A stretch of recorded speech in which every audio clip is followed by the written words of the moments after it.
प्रश्न ये कि विधेयक को पुनर्स्थापित करने की अनुमति प्रदान की जाए। Item number 7। हाँ, अभी तो शुरू तो होने दो। डिवीजन ही रहता है संविधान संशोधन के अंदर।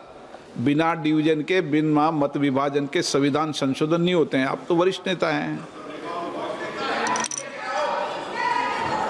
प्लीज। Item number 7। प्रश्न ये कि विधेयक को पुनर्स्थापित करने की अनुमति प्रदान की जाए। जो सदस्य इसके पक्ष में हैं वह हाँ कहें, जो सदस्य विरोध में ना कहें। मेरे विचार में निर्णय हाँ वालों के पक्ष में हुआ।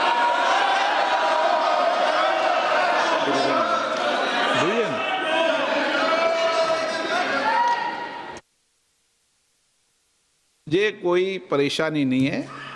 ये संवैधानिक रूप से आप डिवीजन मांग सकते हो, लेकिन मेरा ये कहना है कि संविधान संशोधन में डिवीजन होता ही होता है, मत विभाजन होता है। अभी का समय खर्च मत करो, बोलने का समय रहेगा आपका। विचार करो।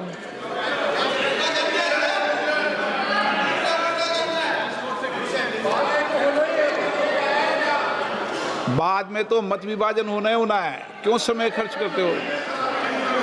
मांगना ही है। ओवैसी साहब सबसे ज्यादा चिंतित हैं आज।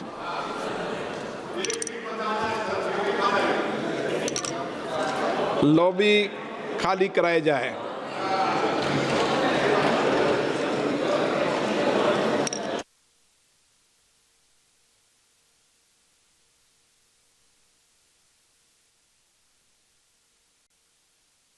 अभी खाली कराई जा रही है लॉबीज।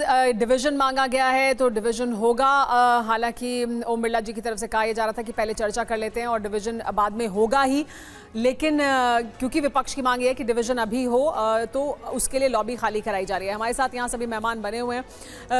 समीर चावगांवकर जी, दरअसल क्या कोशिश है? विपक्ष का जो विरोध है वो तो अभी जो शुरुआत में ही हमने बयान सुने हैं उसमें उन्होंने अपने कई अहम बिंदु रख दिए हैं और वो फिर चर्चा में भी आएंगे, लेकिन अब डिवीजन मांगा गया है इस बिल को जो पेश किया गया उसको लेकर। देखिए, मुझे लगता है कि विपक्ष ने अपने तेवर बता दिए कि इस बिल को लेकर उनके तेवर क्या हैं, और जिस तरीके से कैसी वेणुगोपाल ने कहा, जिस तरीके से अखिलेश यादव ने कहा, जिस तरीके से तमाम विपक्ष के नेता बोल रहे थे, यह तय है कि इसको सरकार को समर्थन देने के पक्ष में नहीं है। और मुझे लग रहा है सरकार को इस बात का अंदाजा था। अब डिवीजन उन्होंने पहले मांग लिया है। समीर जी, अगर पॉइंटेड जो बातें रखी गई उसमें असदुद्दीन ओवैसी ने कहा कि अगर आप प्रोपोर्शनल परसेंटेज देखेंगे तो दक्षिण भारत का 24 दशमलव कुछ से वो 20% पर आ जाएगा, यानी कम होगा 4 से 5%। उत्तर भारत का बढ़ जाएगा। यही तो बड़ा सवाल है। रखा क्या है? मुझे लगता है अभी तो ये सब अज्यूम कर रहे हैं ना। अभी सरकार का पक्ष तो सामने आया नहीं है कि सरकार किस तरीके से दक्षिण भारत के साथ न्याय करेगी या दक्षिण भारत के साथ भेदभाव होने वाला है। अमित शाह जी वही कह रहे हैं कि भाई अभी बिल तो आने दीजिए, उस पर चर्चा होगी, चर्चा में आप कीजिए, उसके बाद आपको पता पड़ेगा क्या होने वाला। अभी तो प्रधानमंत्री भी बोलने वाले हैं 3 बजे।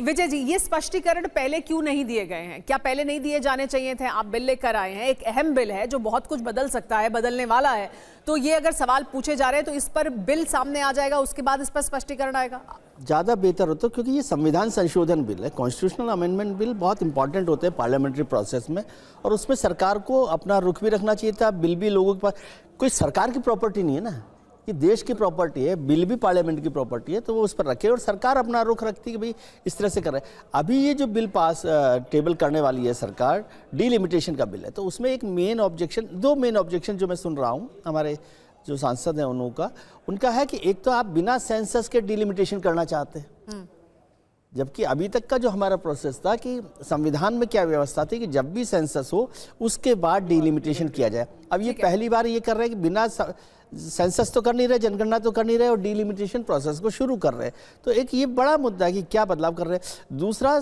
जो डीलिमिटेशन कमीशन है वो बनाकर पार्लियामेंट के अधिकारों को, संविधान में जो अधिकार दिए गए पार्लियामेंट को, उसको कमजोर करने की कोशिश का आरोप है। ऐसा समझता हूं कि सरकार पर ये आरोप लगाया जा रहा है, इसलिए ये विरोध हो रहा है। और संविधान जैसा, लेकिन जो विरोध हो रहा है यशवंत जी, अभी क्योंकि डिवीजन मांग लिया गया है तो ताकत तो अभी दिख जाएगी विपक्ष की और सरकार की। मेरे ख्याल से वो चाहते ये हैं कि कमिट हो जाएं। अभी जैसे विपक्षी जितने नेता हैं वो चाहते हैं जो विरोध वाले हैं वो अभी के अभी विरोध कमिट करें, ताकि अगर कल के दिन वोट अपना पलटें अगर बाद में ना बदलें। तो बाद में ना बदलें। तो ये उस तरीके की गारंटी है कि हम कुछ करने से पहले हम पहले अपनी ओर की साइड को हम पुख्ता कर लें। लेकिन मैं इस बात से सहमत हूँ, जब इतना बड़ा बिल आता है सामान्यतः विपक्ष को कॉन्फिडेंस में लेकर के और बहुत सारी चीज़ें आयरन आउट करके की जाती हैं, और अंत में विपक्ष का ये कहना कि आप जो कुछ भी रश कर रहे हैं जैसे ला रहे हैं, ये क्रेडिट की लड़ाई होने वाली है। अगर ये बिल पास भी हो जाता है तो दरअसल लड़ाई इतने ऐतिहासिक बिल को बजाय इसके कि सर्वसम्मति से वो चीज़ पास होती ज़्यादा बेहतर होता, वो शायद अब क्रेडिट की लड़ाई में कन्वर्ट हो जाएगा, क्योंकि जो लोग विरोध करेंगे उनको महिला विरोधी बोल करके बीजेपी कैंपेन करेगी और ओबीसी विरोधी कह करके विपक्ष कैंपेन करेगा। क्योंकि सेंसस के ऊपर की जो मांग है ना स्मेरा, वो सीधे सीधे 2010 वाले ओबीसी वाली मांग से जुड़ी हुई है, वो उससे जुड़ी हुई है। और वो अभी अखिलेश यादव ने जब खड़े होकर अपनी बात रखी तो उन्होंने उसे कह भी दिया कि दरअसल ये क्योंकि आपको लगता है कि हम मांग करेंगे, इस वजह से इस तरह से लाने की कोशिश है।